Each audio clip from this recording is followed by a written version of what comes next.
Ils sont arrivés sur zone sous les coups de 11h30. Une équipe de 3 techniciens de RDF Vendée dépêchés au lieu dit La Genette, près d'Esnay, pour réparer une ligne aérienne haute tension endommagée en fin de nuit. Première étape, préparer la mise en court-circuit. Il s'agit de mettre la ligne en sécurité avant toute réparation. Tire vite, manchonneuse, manchon. Le 34, on va le dérouler d'ici. Tu vas retirer avec celui-ci. Ce qu'il faut faire, c'est d'acheter de l'huile sur le bord et au bord, passer derrière les arbres. Ouais. Tu vois ?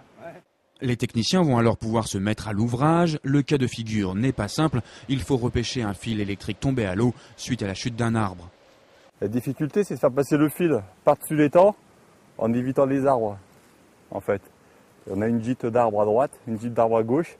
Il faut que le fil passe au milieu de l'étang. Remonter un fil, s'il n'y avait pas l'étang, s'il n'y avait pas les arbres, en 1 heure, 1 heure et demie, c'est fait.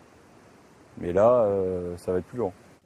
Au total, ils sont une centaine de techniciens de RDF Vendée à sillonner le terrain et à prendre en charge les pannes qui peuvent se produire à tout moment.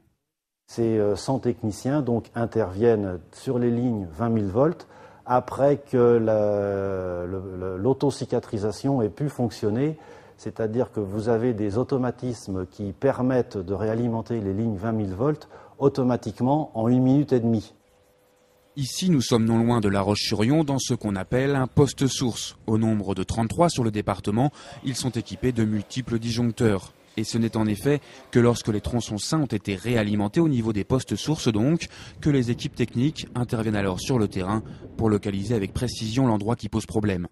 Il faut savoir que ces disjoncteurs sont complétés par 1400 appareils télécommandés qui sont implantés sur l'ensemble des communes de Vendée et qui vont permettre en 1 minute et demie de réalimenter 50% des clients qui ont été privés d'électricité lors du défaut.